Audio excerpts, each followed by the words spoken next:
बीजू पटनायक जी बड़े स्वतंत्रता सेनानी थे। भारतीय जनता पार्टी ने उनके सम्मान में कभी कोई कमी नहीं रखी। जब कांग्रेस ने बीजू बाबू के साथ जो है अन्याय किया तो जनसंघ और भारतीय जनता पार्टी ही जीत हो उनके साथ थी।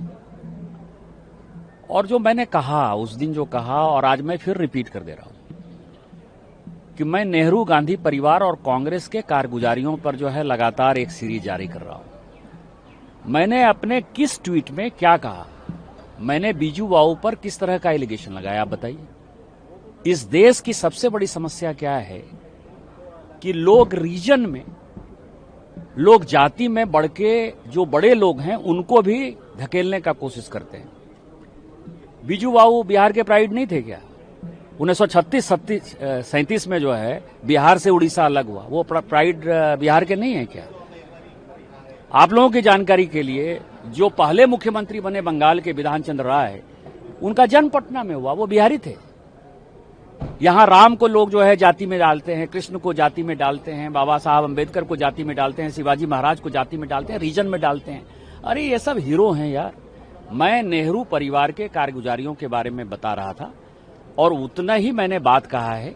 और उसमें यदि किसी को हर्ट हुआ है तो मैं उसके लिए जो है उनको समझाने की ही कोशिश कर सकता हूं। सर, जम्मू एंड कश्मीर में आपने ट्वीट किया है कि 3 बार चुनाव नहीं हुए, 62 तक चुनाव नहीं हुए, लेकिन उसके बाद से किस परिस्थितियों में इसको लेकर आप क्या कहेंगे? देखिए, हमारा भूभाग जो है पाकिस्तान ने अपने कब्जे में ले लिया 47-48 में, आपको ध्यान है।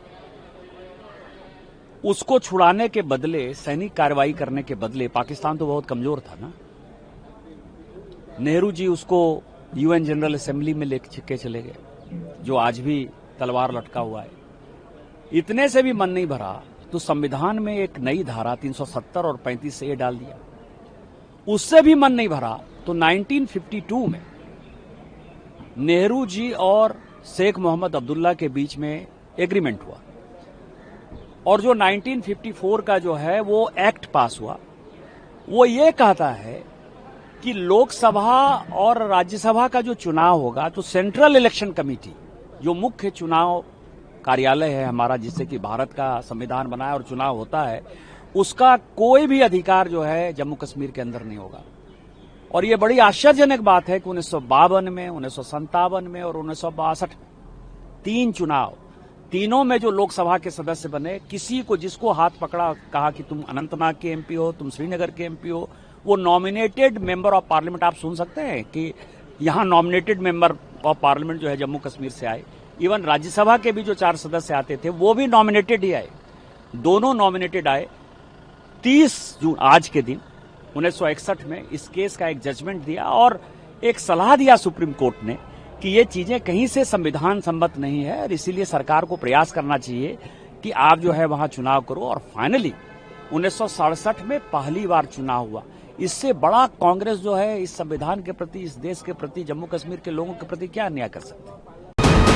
वीके न्यूज, राष्ट्र के नाम।